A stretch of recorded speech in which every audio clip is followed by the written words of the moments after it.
What if a single mistyped letter of DNA has been quietly destroying people's lungs and livers for decades, and nobody in medicine thought it was worth fixing? That's the story of a disease most doctors never mentioned. Most patients never heard of it. The biotech world spent 40 years treating it as a lost cause. You're watching Future Cookie, and right now, in 2026, that lost cause has become the most ferociously contested gene editing race on the planet. The disease is called alpha-1 antitrypsin deficiency, called AATD. By the time this episode is done, you will understand why some of the sharpest minds in medicine are betting everything on it. Here is the setup. Your liver makes a protein called alpha-1 antitrypsin. That protein travels through your bloodstream. It acts like a bodyguard for your lungs. It blocks a destructive enzyme from shredding lung tissue. It is elegant. It is essential. And in about 200,000 people across North America and Europe, it does not work. Because of one misspelled letter of DNA. One letter, not a paragraph, not a chapter, one letter out of 3 billion. The liver in these patients makes a twisted, misfolded protein instead of the real thing. Those mutant proteins pile up inside the liver like debris in a clogged drain. They slowly poison it, and because the healthy version never makes it out, the lungs are left completely unguarded. 2 organs, 1 letter. A slow-motion disaster that begins in early adulthood. Fatigue, coughing, sometimes jaundice. It gets misread as something else so often that most people who have it never get diagnosed. John Hagstrom, now chair of the Alpha-1 Foundation, was diagnosed at 39. There were almost no options. He eventually needed a double lung transplant.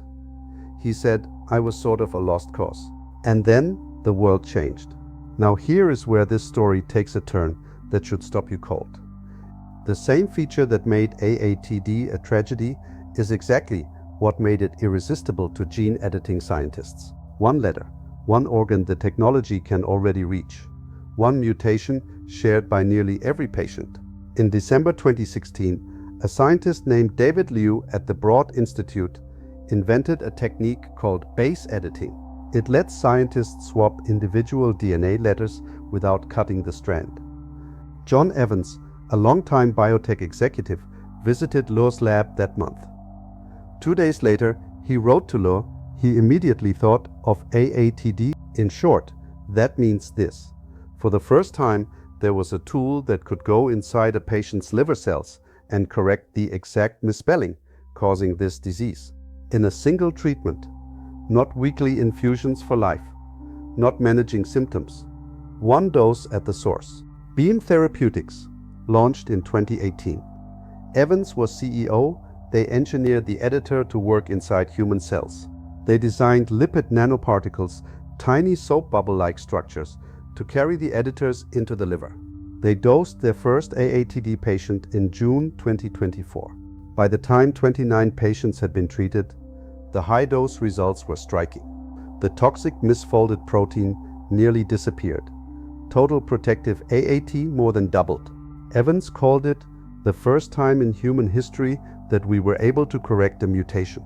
Scott Exton is 39 years old. He lives in Derbyshire, England. He was a construction worker. He smoked. At 33, he was told his lungs were severely damaged. When he was offered the 1-dose gene editing option versus a regular treatment, his only question was whether he'd grow a 3rd arm. Assured he wouldn't, he said, "Put me down for the gene 1." His doctors now say his lungs have stopped deteriorating. So here is the question that changes the scale of this entire story. If Beam can do this, who else is coming for it? The answer is everyone. And this is where it gets complicated. Analysts at Cantor Fitzgerald describe AATD as a market that shoots to the top of any internal priority list. It has more than twice the patient population of cystic fibrosis. Cystic fibrosis earns Vertex Pharmaceuticals $12 billion a year. AATD patients almost universally share the same mutation. 1 treatment can cover them all.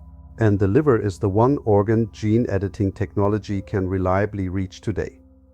Analysts say there is no commercial opportunity like it. Wave Life Sciences and CoroBio are developing RNA editors. These are given every few weeks. They leave DNA completely untouched. Prime Medicine was founded by Liu himself. It developed a more precise tool called prime editing.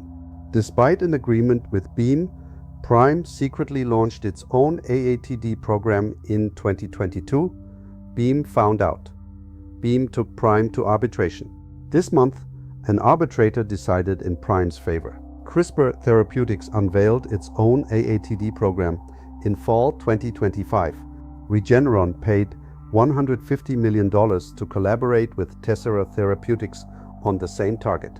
Prime has accused both of using its technology. And then there is the geopolitical layer. A Shanghai-based company called Yoltech was co-founded by a former Beam scientist. Their analysis suggested Beam's editor makes accidental edits to nearby DNA letters. They set out to build a more specific version. They got into the clinic by 2025. They flew European patients to China because AATD is so rare there. This month, investors RE Capital and RTW licensed the drug and rolled it into a new company. The backlash inside US biotech was immediate. Accusations flew that the investors were working against American companies. National competition and scientific collaboration are now colliding inside this one rare disease.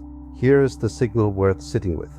A disease that got no attention for 40 years has now ignited patent wars, secret programs, arbitration battles, a US-China rivalry, a race involving more than half a dozen companies at once. What changed is not the disease. What changed is the tool. When base editing arrived, it didn't just offer a better treatment. It made a once impossible problem suddenly look like the most solvable target in medicine. And that pattern is bigger than AATD. It is a preview of how gene editing will sweep through rare diseases one by one, each time pulling a lost cause label off a condition that simply needed a different kind of tool. The question every scientist, investor, and patient advocate is now asking is, which lost cause gets that label removed next? If you just shifted how you think about rare disease and gene editing, I want to know what you're thinking. Drop a comment below. What disease do you think should be next? What technology do you want us to dig into? What question from this episode do you want us to go deeper on? I read every comment. I'm genuinely building future episodes around what this community wants to understand. That conversation is what this channel exists for. And if you want to be here when we cover it, please subscribe. Hit the button. Turn on notifications.